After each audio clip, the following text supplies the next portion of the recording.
Ayah saya sudah meninggal 1 tahun yang lalu. Beliau mendapatkan warisan dari almarhum kakek yang belum dibagikan. Sebidang tanah yang masih milik beramai-ramai, milik almarhum ayah, kakak dan adiknya. Saat ini warisan tersebut masih disewakan. Bagaimanakah hukum pembagian uang sewa yang memang jatah atau bagian almarhum ayah saya? Almarhum meninggalkan 2 istri, 1 orang anak laki-laki dan 3 anak perempuan. Bagaimana pembagian sewa untuk para ahli waris dari almarhum ayah saya yang terbaik menurut agama Islam?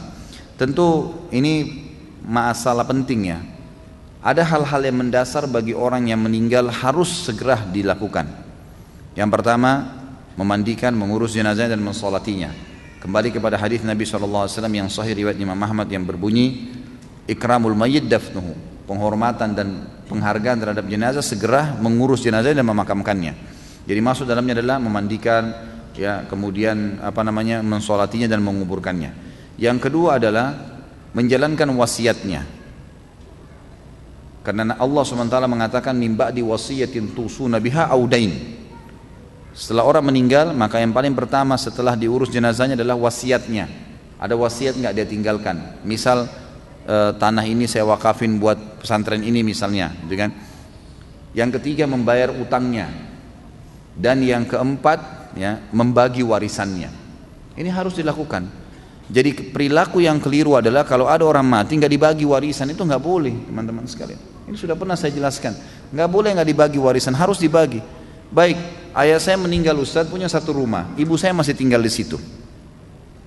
Kami 3 orang bersaudara. Kami kalau bagi kesian ibu. Loh, kasusnya adalah bukan kita mengusir ibu kita dari rumah itu, membagi persentase masing-masing sudah jelas. Ini ibu dapat karena punya anak-anak, 1/8 dia dapatnya. Ya udah, ibu kita punya di rumah itu 1/8 bagiannya beliau. Sisanya dibagi kepada anak-anaknya misal, gitu kan? Jadi masing-masing sudah tahu, silahkan ibu anda suruh tinggal itu nggak apa-apa. Tapi setiap yang bersaudara sudah tahu hak di rumah itu. Kapan satu waktu dijual, maka sudah tahu si fulan punya sekian, si fulan punya sekian, si fulan punya sekian. Kalau kasus seperti ini, Allahu alam ya, mudah-mudahan Allah ampuni kalau saya salah. Tapi setahu saya, kalau kasus seperti ini adalah dinilai berapa nilai tempat sewa itu pada saat warisan terjadi, atau nilai tempat itu sekarang berapa. Misal nilai 1 miliar, mereka bersaudara 3 orang, kalau semua laki-laki dibagi rata. Kalau ada perempuan, kayak tadi ada perempuan dibagi, laki-laki dapat 2 jatah, perempuan 1. Misal 3 orang, 1 perempuan, 2 laki-laki. Baik, dibagilah 1 miliar itu menjadi 3, tapi di sini perempuannya, laki-lakinya mendapat 2 bagian, ya, 2 bagian.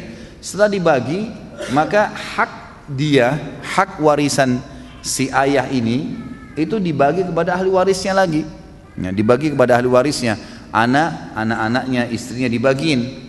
Nah, seperti itu Allah alam yang saya tahu. Jadi dibagi dengan cara seperti itu. Saya sudah kasih pernah nomor Ustadz Nizar Jabal, bisa dihubungi lebih lanjut kalau mau tanya masalah warisan.